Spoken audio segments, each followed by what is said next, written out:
C'est l'outsider des primaires démocrates aux États-Unis, un milliardaire qui entre en scène ce soir. Michael Bloomberg va participer à son premier débat télévisé, lui qui n'a participé à aucun scrutin jusqu'à maintenant. Alors qui est vraiment l'ex-maire de New York? A-t-il une chance de devenir le futur président des États-Unis? Pour y répondre ce soir, notre invité Laurie Kenton. Bonsoir.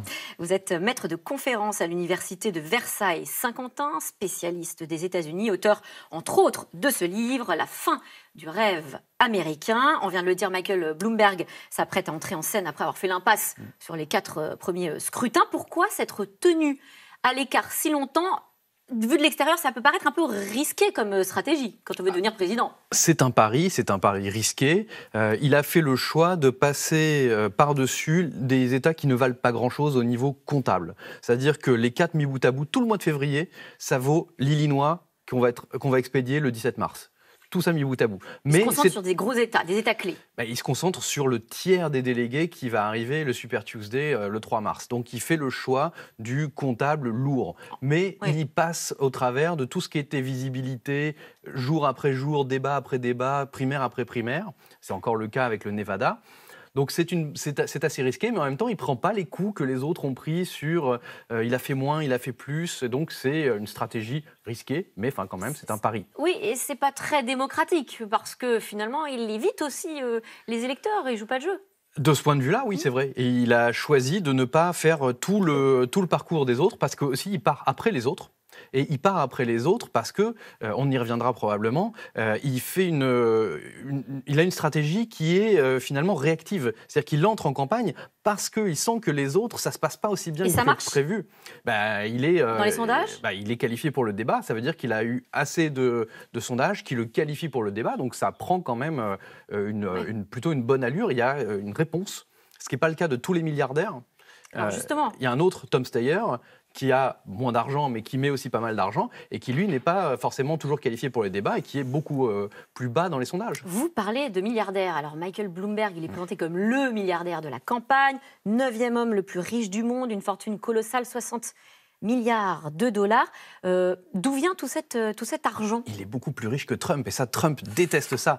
D'où vient cet argent? Il l'a fait lui-même, c'est-à-dire qu'il se présente comme un petit gars de la classe moyenne qui est né à Boston, qui n'avait pas des milliards de ses parents, et qui a créé une société et s'est retrouvé au chômage, avec beaucoup d'argent à la clé du fait de son licenciement. Et il s'est dit, qu'est-ce que je vais faire de cet argent? Est-ce que je le garde pour moi ou est-ce que je crée une société? Il a créé une société, Bloomberg, qui, en gros, se spécialisait dans la transmission très rapide d'informations financières. Ça a été un énorme succès, donc là il a fait fortune là-dessus, et maintenant il se retrouve à la tête d'une fortune qui est considérable. Et donc il en profite pour justement pousser son investiture. Ses détracteurs l'accusent d'ailleurs de vouloir acheter l'investiture. Trump est même obnubilé par cette question d'argent, vous en parliez, ça l'énerve. On va voir ce dernier tweet. Voilà ce que fait Mini Mike, donc il parle de Michael Bloomberg, n'est rien de moins qu'un financement illégal de campagne à grande échelle. Il répand de l'argent partout, n'est-ce pas ce qu'on appelle des pots de vin? Est-ce que c'est vrai, c'est illégal? C'est son argent. Il fait ce qu'il veut. Il fait ce qu'il veut. Il lève pas de fonds des petits donateurs comme le fait par exemple Bernie Sanders. Bernie Sanders construit sa campagne en disant « Je ne prends pas l'argent des sociétés, je ne prends pas l'argent des milliardaires, je prends seulement l'argent des petites gens, des petites sommes. » Et donc c'est un choix. D'autres démocrates vont lever des fonds beaucoup plus... oui, mais de gros investisseurs ou de super PAC, etc. Donc un peu à l'ancienne. Lui, il utilise son argent, des millions de dollars, pour des spots télévisés, c'est ça qu'il le montre en fait. Alors, pour beaucoup de spots télé, mais également une armada de permanents dans les États, beaucoup plus que les autres candidats, beaucoup mieux payés, donc plus loyaux, et aussi beaucoup mieux nourris. Et ça, c'est important. Avec sur le long Trump, terme. vous disiez, ils se connaissent depuis longtemps, 2 milliardaires à New York, et pourtant... Tous les opposent, même sur les sujets, sur l'engagement, le point de vue sur la société. Oui, ils ont tous les deux changé parce qu'à une époque, Bloomberg était républicain et Trump était démocrate. Leurs chemins se sont croisés, ils se retrouvent. Et au niveau de l'engagement, en fait, quand Bloomberg a quitté la mairie de New York, il a beaucoup investi dans la philanthropie. C'est un philanthrope. C'est un philanthrope, un peu comme les grands milliardaires du 19e siècle, les Carnegie, les Rockefeller, etc. Donc, il finance quoi? Alors lui, il finance des causes qui sont plus locales, c'est-à-dire qui financent des initiatives sur la régulation des armes à feu, sur le changement climatique. Il finance beaucoup de maires de villes moyennes et notamment beaucoup de maires noirs qui le soutiennent. Et ça, c'est un soutien vraiment très important puisque ça permet de neutraliser un certain nombre des controverses dans lesquelles il se retrouve impliqué actuellement. Et donc, il dépense sa fortune pour faire le bien. C'est ça qu'il présente. Ah, je vous ai coupé.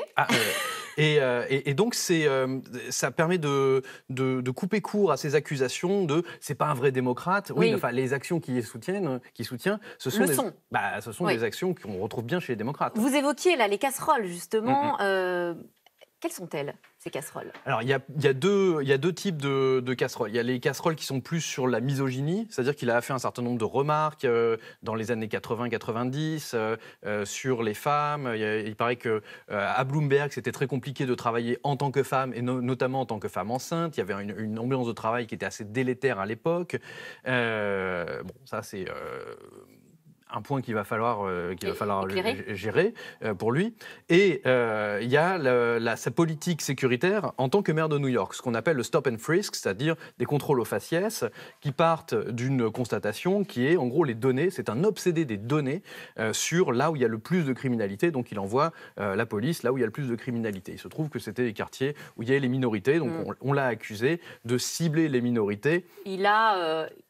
Il est revenu dessus, il a fait amende honorable. Il a fait amende honorable 15 jours avant d'entrer en campagne en disant qu'il s'excusait, qu'il n'aurait pas dû faire ça, qu'il ne se rendait pas compte. Alors revenons à ce soir, le débat télévisé entre candidats démocrates. Donc il y a le favori, Bernie Sanders, très à gauche, le jeune maire qui lui tient tête, Pete Buttigieg. Qu'est-ce qu'il peut apporter, Bloomberg? Qu'est-ce qui fait qu'il pense qu'il peut gagner? Parce qu'on dit qu'il n'y va jamais s'il ne pense pas qu'il peut gagner. Tout ça est très, très anticipé et travaillé. Oui, c'est un investisseur. Il calcule des coûts et bénéfices, c'est-à-dire qu'il n'y va pas s'il ne pense pas qu'il y a un coup à jouer. Et ce n'est pas un coup à jouer personnel du genre « je vais gagner ». Il voit en gros le champ, il voit un champ qui est très divisé idéologiquement. Il voit aussi ceux qui sont plutôt de son côté, les Biden et compagnie, qui sont pas forcément bien engagés. Et donc, il n'y va que parce qu'il voit que du côté de Biden, c'est mal engagé.